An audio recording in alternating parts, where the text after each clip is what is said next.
Sir, என் பேர் Naveen sir. 2026 அந்த bullet train plan சொன்னீங்களே சார், அது எப்படின்னா இப்போ எல்லாராலையும் வந்து அஃபோர்டபுள் பண்ண முடியுமா, இல்லை வந்து எப்படி சார் அது மிடில் கிளாஸ் ஆளுங்களும் போக முடியுமா, இல்லை எந்த மாதிரி பிளான் சார் அது? சார், ஒரு விஷயம் நாம் புரிஞ்சுக்கணும் சார். சில infra is not meant to be socially equitable. உட்காந்துருங்க சார். அதாவது விமானத்தை கண்டுபிடிச்ச பொழுது, ஒரு விமானம் வந்த பொழுது நம்ம விமானத்தினுடைய டிக்கெட்டை 1000 ரூபாய்க்கு விற்கணும்னு யாரும் வரல sir. there is a certain class of people who need to travel faster. சில பேருக்கு ஃபாஸ்ட்டாக போக வேண்டிய அவசியம் இல்லை. ஸோ இந்தியாவில் எல்லா தரப்பட்ட மக்கள் இருக்காங்க. ஃப்ளைட்டில் போனால் தான் இம்பார்ட்டன்ட் இல்லை. Lot of people comfortably travel by train, comfortably travel by bus. சில ஊரில் சைக்கிளில் கூட போகிறாங்க, கம்ஃபர்டபுளி மெட்ரோ கூட எடுக்கிறது. எதுக்காக அந்த புல்லட் ட்ரெயின் அப்படிங்கிற வார்த்தையை நான் உங்களுக்கு சொன்னேன் அப்படின்னா சார், அதான் அந்த கேள்வி நான் கேட்டேன். அந்த sister here 1 lakh crore rupee investment. Bank of ஜப்பான்லேருந்து 80,000 கோடியை கடன் வாங்குகிறோம். At a rate of interest of 0.01% for the next 50 years கடன் கட்டுறோம். ஜப்பானீஸ்னுடைய டெக்னாலஜி எடுத்து இந்த புல்லட் ட்ரெயினை கட்டுறோம். 50 வருஷம் அவனுக்கு கடன் கட்டணும், 0.01%. அதுதான் கேட்டால், இது வேணுமா வேண்டாமா சார்? இன்னைக்கு கான்செப்ட் ஆஃப் யூரோப் பாருங்க சார். You look at how Europe is. The concept of Europe is you can move from one country to other country in one day and come back. இப்போ நிறைய பேர் பார்த்தீங்கன்னா Switzerland is so costly to live. நிறைய பேர் சுவிட்சர்லாண்டில் இருக்க மாட்டாங்க. they live outside Switzerland. They travel 200 kilometers by car one way. Many of our Indians who live do a work and come back 200 kilometers daily 400 kilometer travel பண்ணுவாங்க. எனக்கு தெரிஞ்ச நிறைய பேர் 200 kilometer they do it in about 1 hour 40 minutes. While coming back they do it in 1 hour 40 minutes. ஏன்னா அவங்களுக்கு அங்கே போய் சுவிட்சர்லாண்டில் தங்கி அந்த வீட்டுக்கு வந்து வாடகை கொடுக்கறத விட it is much outside to stay outside the country, go in and get out. The concept of trains which links France and England, world over பார்த்தீங்கன்னா sir, basically cost of doing business you got to minimize. Cost of doing business. இன்னைக்கு நான் கோயம்புத்தூர்லேருந்து சென்னைக்கு வரணும், option என்னென்ன sir? let us imagine I am a lawyer. கோயம்புத்தூரில் இருக்கேன், நான் சென்னையில் ஹைகோர்ட் ஒர்க்குக்கு வரணும். The first plane that is available to me from Coimbatore is 8:30 in the morning. 1 மணி நேரம் விமான நிலையத்துக்கு போய் அங்கே 1 மணி நேரம் காத்திருந்து 2 hours.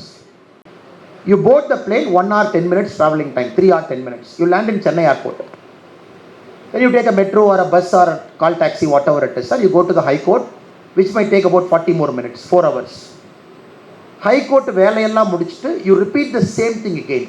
So which means I'm doing 4 plus 4, 8 hours in plane. If I'm coming by train, I do 6 hours plus 6 hours, 12 hours. Or a doctor or whatever it is. Either society has to reduce 10% every decade. இதை நீங்கள் 10% குறைச்சாதான் efficiency will go up. Because you are stuck somewhere.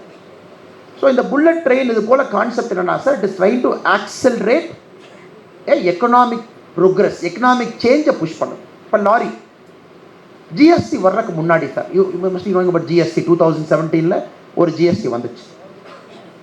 GST வர்றதுக்கு முன்னாடி எப்படி sir இருந்துச்சு? Each state had a own law. ஒரு ஸ்டேட்லேருந்து இன்னொரு state போனால் நீங்கள் பார்த்துருப்பீங்க, anybody who travel inter state, அப்படியே லாரி எல்லாம் ஓரத்தில் நிற்கும். பார்த்துருக்கீங்களா செக் போஸ்ட்டில்? அந்த செக் போஸ்ட்டில் போய் அந்த சலான், அந்த ஸ்லிப்பெல்லாம் போட்டு, வேஸ்ட் ஸ்லிப்பெல்லாம் போட்டு காமிச்சு அதுக்கு 2 மணி நேரம் ஆகும். அப்புறம் திரும்ப ஸ்பெஷலி தமிழ்நாடு கேரளா பார்டர் பார்த்தீங்கன்னா நீங்கள் அதிகமாக பார்ப்பீங்க. ஆர் ஹொசூர் பார்டர் கர்நாடகாக்குள்ள. அதுக்கப்புறம் லாரி போகும். இப்போ என்ன ஆச்சுனாங்க, the average speed of a lorry was somewhere around 25 km/h. அவன் 40 km/h போவாங்க 16 axle லாரி.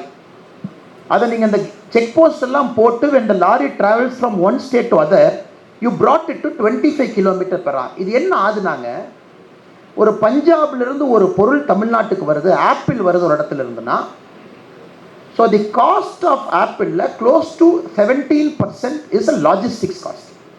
அப்போ நீங்கள் ஆப்பிள் வாங்குறீங்கன்னா 17% லாஜிஸ்டிக்ஸே போயிடும். Now the logistics cost can we bring it down to 10%? Can we bring it down to 5%? Can we put it to the ship? Inland வாட்டர்வேஸ்குள்ளே போட்டு விடலாமா? இந்தியாவுக்குள்ளே எத்தனையோ ஆறுகள் போகுது, அதுக்குள்ளே கப்பல் போக்குவரத்து ஆரம்பிக்கலாமா?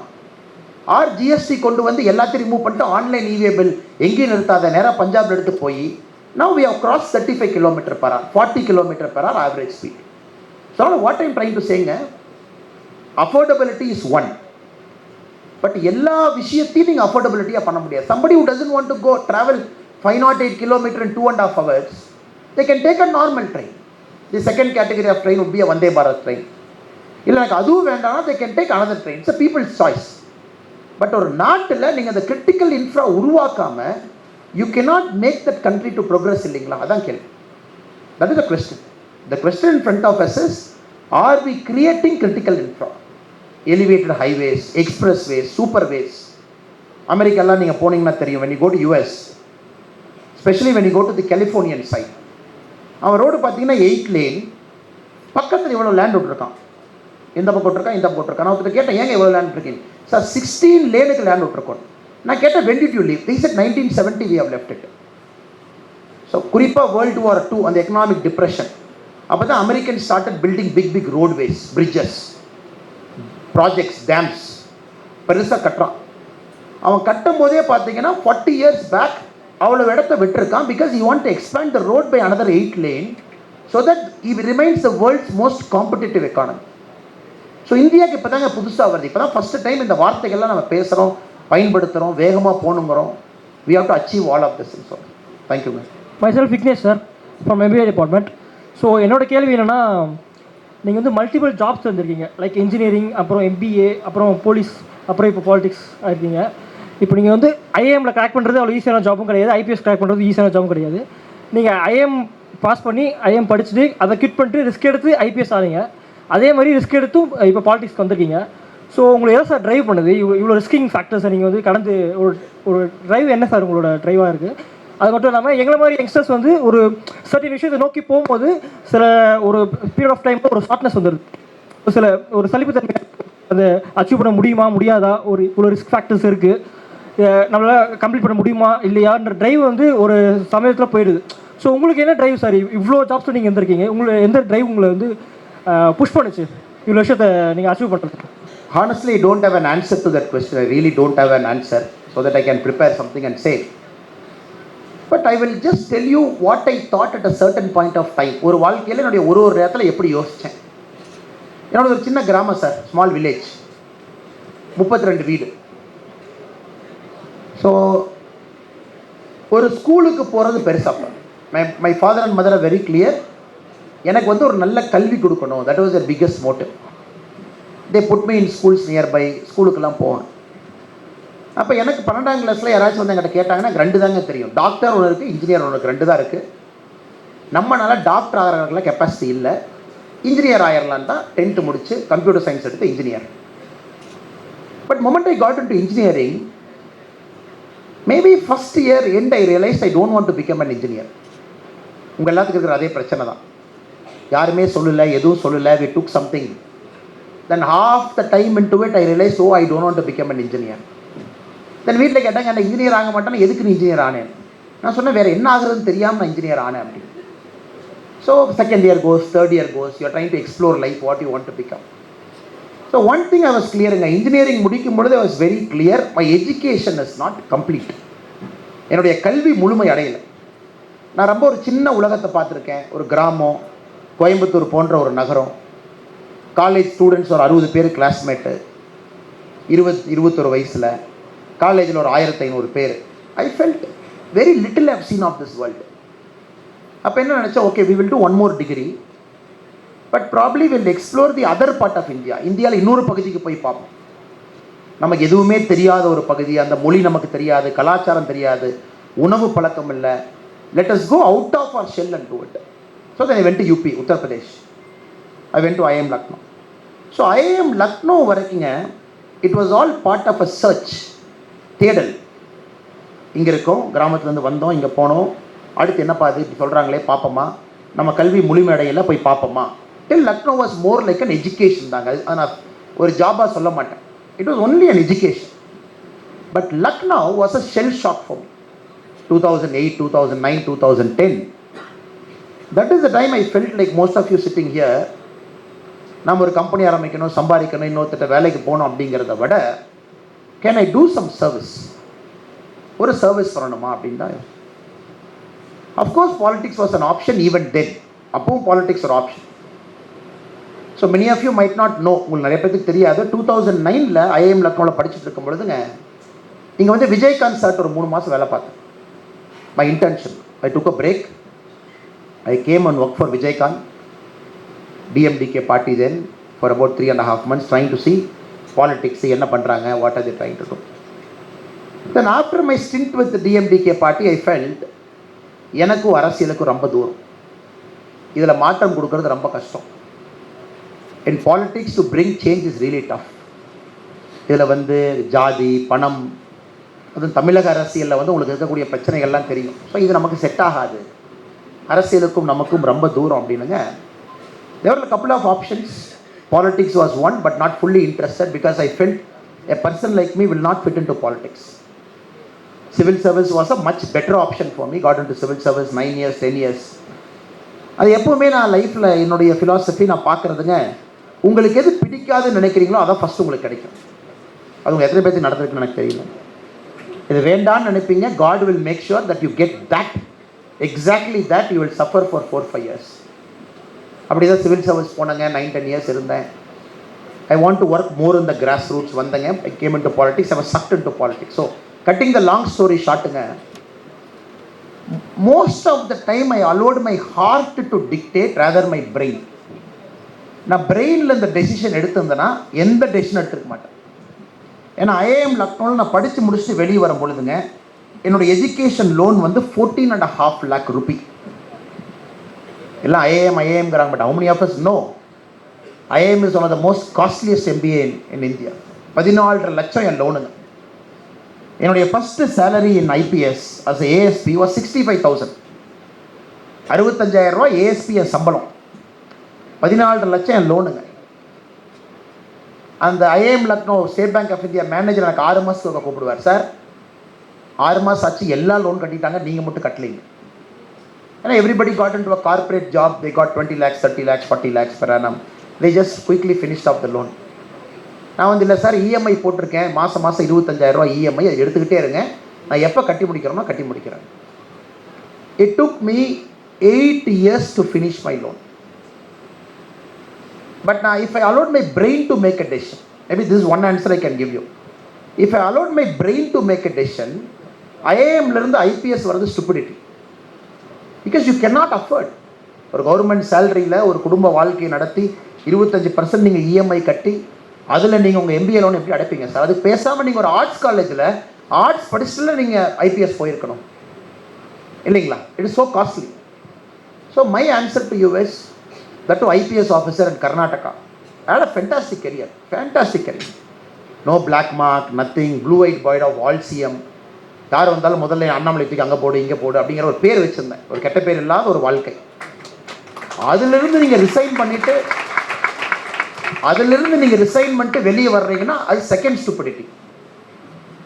அதுவும் ரிசைன்மெண்ட்டு 1 வருஷம் வேலை இல்லாமல் இருக்கீங்கன்னா அது third stupidity.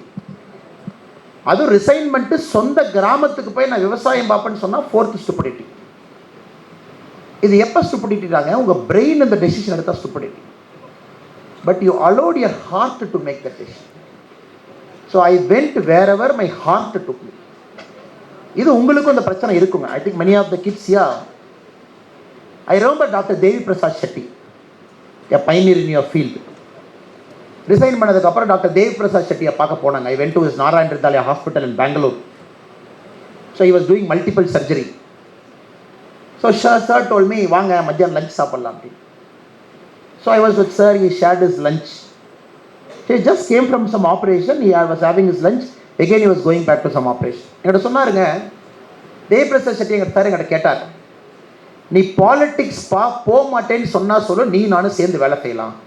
We'll do some NGO, social work, something we will do. I said, sir, I don't want to give a commitment to you now because I never know, I might get into politics. But இன்னைக்கு எனக்கு என்ன பண்ணுறதுன்னு தெரியாமல் உங்களை நான் பார்க்க வந்திருக்கேன். I want to start an NGO. I want your idea. எப்படி பண்ணலான்னு சொல்லுங்கள். Then he took me to the topmost floor of the Narayan Hridayalaya in Bangalore. Bangalore topmost floor. There were 300 small children. ஒரு 300 குழந்தைங்க. எல்லாம் பார்த்தீங்கன்னா பிறந்து 3 நாள், பிறந்து 2 நாள், 5 days, 1 month, அவ்வளோ குழந்தைங்க இருக்காங்க. Lot of children were from Bangladesh, people from West Bengal, அவ்வளோ குழந்தைங்க. ஒரு குழந்தைக்கு ஒரு அட்டெண்டர், ஒரு அம்மா உள்ள இருக்காங்க. So he told me watch it, இங்கிறது பார் அப்படின்னா. So I still vividly remember that moment. We were standing outside, I was watching into that ICU room, big room. He told me, இங்க இருக்கிற எல்லா குழந்தைக்கும் இதயத்தில் நாங்கள் ஆப்ரேஷன் பண்ணியிருக்கோம். All these children operated on heart. 3-year-old baby, 4-year-old baby, 5-year-old baby. நீங்கள் doctors உங்களுக்கு தாங்க தெரியும், ஒரு 3 நாள் குழந்தைக்கு எப்படிங்க ஹார்ட் இருக்கும். I think it must be something like this. Then you have to enter that heart and you have to fix something and come. He said, look. Then he told me how he decided to come back to India from UK. அது ஒரு பெரிய story சொன்னார். Then he used the same language. He said, Annamalai, sometimes if you are so confused about life, allow your heart to make a decision, because the heart always knows what is right for you. உங்கள் இதயத்துக்கு நிறையா time தெரியும் எது உங்களுக்கு சரியில்லை. ஆனால் நீங்கள் கேட்குறதுக்கு எனக்கு லாஜிக்கல் ஆன்சர் இல்லை brother. I don't have a logical answer. Who will pay education loan for 8.5 years? Who will pay EMI for 8.5 years? 25,000 per month. So answer இல்லைங்க. But maybe my heart said do it, I did it. இது எத்தனை பேருக்கு பொருந்துன்னு தெரியல. I'm sure many of you are as confused as me. உங்கள் வயசில் எனக்கு எவ்வளோ confusion இருந்துச்சோ உங்களுக்கு அது இருக்கணும். இருந்தால் தான் I think you are exploring லைஃப்னு அர்த்தம். But my only wish and prayer to you is, when at that moment you see risk, don't see it as this, see it as opportunity. நான் எதுக்கு உங்கள்கிட்ட பேசும்போது சொன்னேன், go to Ranchi சொன்னேன். Sir, you are in Chennai, which has got the world's best medical infra. You are one among the 10,000 doctors here. When you go to some God-forsaken place in our country, which has got a worse infra, you are a God to them. கடவுளுங்க நீங்கள், கடவுள். நீங்கள் போய் பெரிய பெரிய நிறுவனத்துக்கு வெளியே கை கட்டி நின்று அந்த ரோல் கால் போட்டு ஏபிசி ஷிஃப்ட்டை போட்டு இவ்வளோ தூரம் கஷ்டப்பட்டு நம்ம டாக்டர் ஆகி, உங்களை விட சூப்பர் ஸ்பெஷாலிட்டி டாக்டர்ஸ்லாம் இங்கே இருந்து நீங்கள் அப்படி யோசிக்கக்கூடாது. There is a big queue in front of you. உங்களுக்கு முன்னாடி பெரிய கியூ இருக்குது. அதை அந்த கியூ எப்படி உடைப்பீங்க? Go to Nagaland and break this queue. Go to Jharkhand and break this queue. Go to Meghalaya and break this queue. தைரியமாக risk எடுத்து நான் 10 வருஷம் கல்யாணம் பண்ணிக்க போகிறதில்ல சார். I'm only 22. I'm going to get married by 30. இந்தியாவில் வேர்ஸ்ட் பிளேஸ் என்னென்னு ஒரு குழுக்கள் எடுத்து போட்டு பாருங்கள். Go to an airport, catch a flight, land there. அந்த ஊருக்காரங்க உங்களை கடவுளாக பார்க்குறாங்களா இல்லையான்னு பாருங்கள். But this decision you can never make with brain, you can always make with heart. Only with heart. அதனால் எனக்கு தெரியல brother, I leave it to you. அதுக்கு 100% ஹார்ட்டை விட்டு அது டேமேஜ், பிரச்சனை தான். Because the heart will take you everywhere. My marriage life is like that. I allowed heart to decide. My professional life I allowed my heart to decide. So every single thing my heart decided. Till now my brain is only 10% decision making. For me heart is working. உங்களுக்கு எது வேலை பார்க்குதுன்னு நீங்கள் பார்த்துட்டு முடிவெடுங்க. Thank you so much.